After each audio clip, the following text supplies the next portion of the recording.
dealing with peer and societal pressure. Since I'm a research scholar, I'm involved with my study, which is going to take a long time to complete. But when I look at my friends from my school and college days, they are already employed, and I can see them, they're going quite ahead in this fast paced world. What I want to know from you is how do I deal with this peer pressure and societal pressure so that there is a peace of mind at the end of the day? Thank you. Oh, peace of mind should not be at the end of the day. It should be at the beginning of the day. Hello?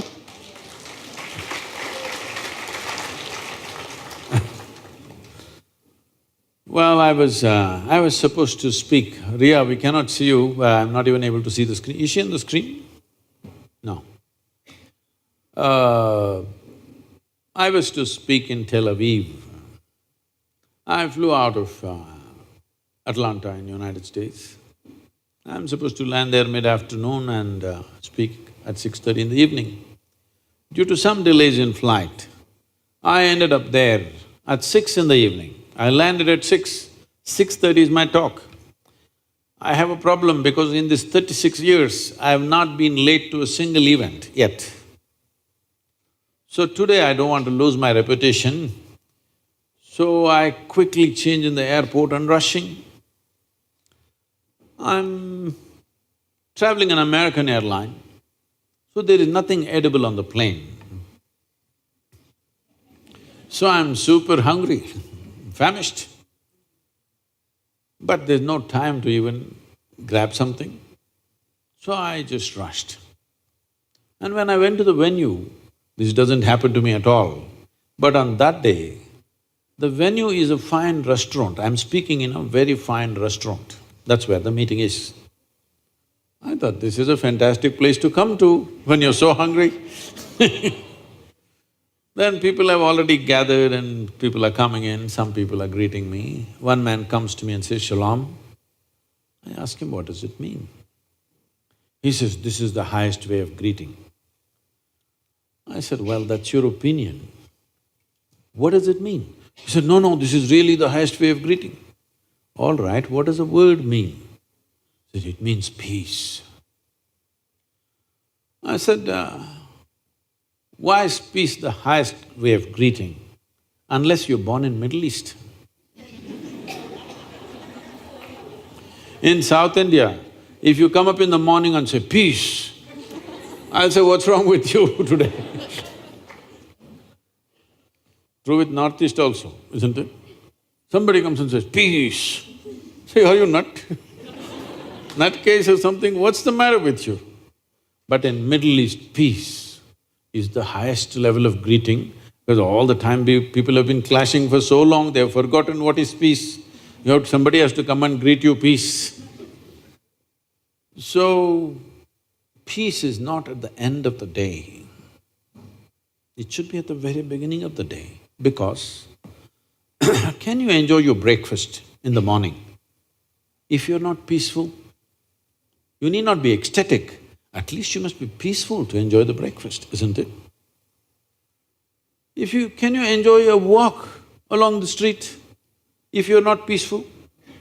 Hello?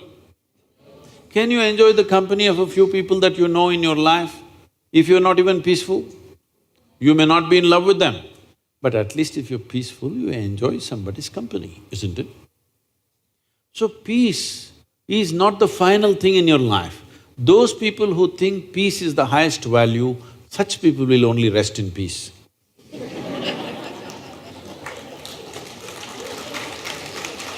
So, Ria, don't ever think peace is at the end of the day. No.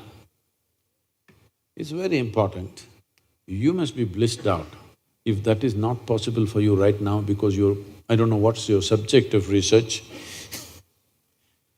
but at least you must be peaceful. Even if you want to research, research means something that's already there, you're trying to see it and articulate it, right? When you're not peaceful, you don't even see what is in front of you. Yes or no? Have you noticed on a certain day you are all disturbed, you're looking for your car keys everywhere and the damn thing is in your hands? So how will you do research if you don't even know peace? Peace just means that you are in a certain state of pleasantness of mind. And this is needed. There is substantial scientific evidence to show you that only when you are in a pleasant state of experience, your body and your mind functions at its best. But the department is coming. It should come. But right now, people have made peace of mind the last thing in their life. It's like this. If your body is pleasant, we call this health. It's pleasant. That's why I'm feeling healthy, isn't it? If it becomes very pleasant, we call it pleasure. If your mind is pleasant, we call this peace. If it becomes very pleasant, we call it joy. If your emotions become pleasant, we say you're in love. If it becomes very pleasant, we say you're in compassion. If your very life energies become pleasant, we say you're in bliss. If it becomes very pleasant, we say you're in ecstasy. If your surroundings become pleasant, this means success. Only for making surroundings pleasant, you need the cooperation of other people. But body pleasant, mind pleasant, emotion pleasant, energy pleasant is 100% your business, yes or no? Now your friends are doing whatever they're doing in cities or wherever else they are. But for you, one thing has happened, you're in the refuge or the comfort of a university, surrounding is already pleasant. It's a big thing. Creating a pleasant surrounding. Why do you think people want to build their own house and populate it with people who love them? They want a pleasant surrounding, isn't it so? Hello? You don't want to live with somebody who hates you. Nothing wrong with that person, it's just that it's not pleasant for you, isn't it? You want somebody who loves you, who wants somebody who is pleasant around you, and you want an atmosphere that's pleasant around you. To do this, they work for a whole lifetime. Here, the university is providing you a pleasant surrounding, and you already said your research is going to take a long time, which is not good. You must finish it as quickly as possible.